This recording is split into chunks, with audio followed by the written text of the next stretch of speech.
আসসালামু আলাইকুম। আজকে আমরা শিখব সংখ্যা পদ্ধতির রূপান্তর অক্টাল থেকে হেক্সাডেসিমাল বা হেক্সা। এখানে একটি অক্টাল সংখ্যা দেওয়া আছে, এটাকে আমরা হেক্সাতে রূপান্তর করতে হবে।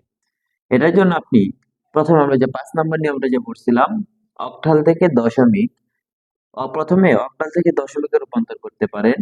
পরে 3 নম্বর যে নিয়মটা পড়ছিলাম, দশমিক থেকে হেক্সা, এভাবেই করতে পারেন। মানে দুইটি নিয়ম আপনার অ্যাপ্লাই করতে হবে। কিন্তু আপনি যদি সরাসরি অক্টাল থেকে হেক্সা বানাইতে চান তাহলে ক্লাসটি ফলো করুন। দেখা যাক, শুরু করি। প্রথমে আমি সংখ্যাগুলো লিখে নিই। 6, 7, 3, দশমিক 5, 4। আমি সংখ্যাগুলো লিখে নিলাম। আমরা আগের ক্লাসে জেনেছি যে অক্টাল থাকলে 3 বিট এবং হেক্সা থাকলে 4 বিট। যেহেতু এটা অক্টাল থেকে হেক্সা বলছে, তাহলে আমার আগে প্রথমে 3 বিট পরে 4 বিট করে আমার এটা মানগুলো নিতে হবে। তাহলে আমি 6 এর মানটা যদি 3 বিটে নিই, আমার আনসারটা কি আসতেছে দেখি। 1, 2, 4 বিট নিলাম আমি। এখন 6 কোন কোন সংখ্যাটা যোগ করলে 6 হয়? 4 আর 2 6। তাহলে 1 1 এর নিচে কি হবে?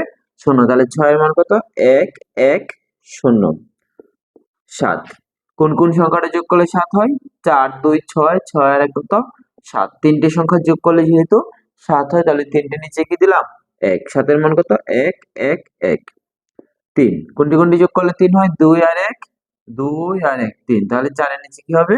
0 0 1 1 5। 4 এবং 1 5 4 1 5 এর নিচে কি হবে? তাহলে 5 এর মান কত? 1 0 1 4। তাহলে 1 0 0।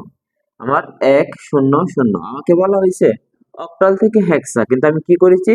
অক্টাল থেকে বাইনারিতে রূপান্তর করেছি। এখন আমরা 3 বিট করে নিচ্ছি, যেহেতু আমরা হেক্সা রূপান্তর করতে হবে, তাহলে আমি কি করতে পারি? এটাকে 4 বিট করে নিব। তাহলে দশমিক চিহ্ন কোন জায়গায় আছে? এই জায়গায়। এখান থেকে আমি গণনা শুরু করব। 1 2 3, এখানে 3, এখান থেকে একটু ধার নিব, এই 4। আমার হয়ে গেল 1 0 1 1। আবার 4টি, 1 2, এখানে 2টি আছে, আরো 2টি লাগবে, 1 2 2 2, এই যে 4 1 0 1 1। এখানে আছে কয়টি? একটি। তাহলে আমার কয়টি লাগবে? আর 3টি। তাহলে বাম পাশে আমি কি করব? 3টি শূন্য দিয়ে নিলাম।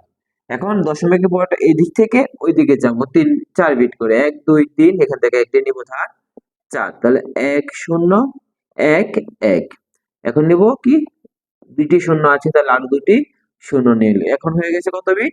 4 বিট। এখন 4 বিটে যদি আমি মানগুলো বসাই দিই, তাহলে 4 এর ডাবল কত আসতেছে আমার? 4 এর ডাবল কত আসতেছে? 8। তাহলে আমি এখন যদি আমি এই মানগুলো এখানে বসিয়ে দিই, তাহলে আমার কি হয়ে যাবে? আনসার হয়ে যাবে। দেখি 0 0 0 1, তিনটি শূন্য 1। তাহলে এটা আনসার কত দাঁড়াইতেছে? 1 1 0 1 1 1 0 1 1। তাহলে 8 আর 2 10, 10 আর 1 কত?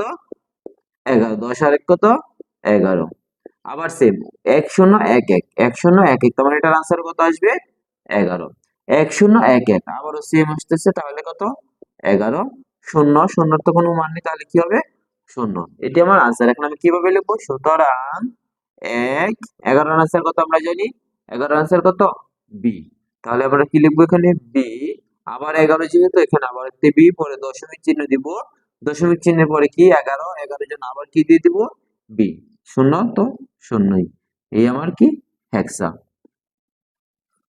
তাহলে অক্টাল থেকে হেক্সা আমি আগেই বলেছি, আপনারা দুই ভাবে করতে পারবেন। অক্টাল থেকে দশমিকে বানাইতে পারবেন, তারপর দশমিক মানটাকে আপনি হেক্সায় প্রকাশ করতে পারবেন। 3 নম্বর এবং 5 নম্বর নিয়ম, এই দুইটি নিয়ম ফলো করেও করতে পারবেন।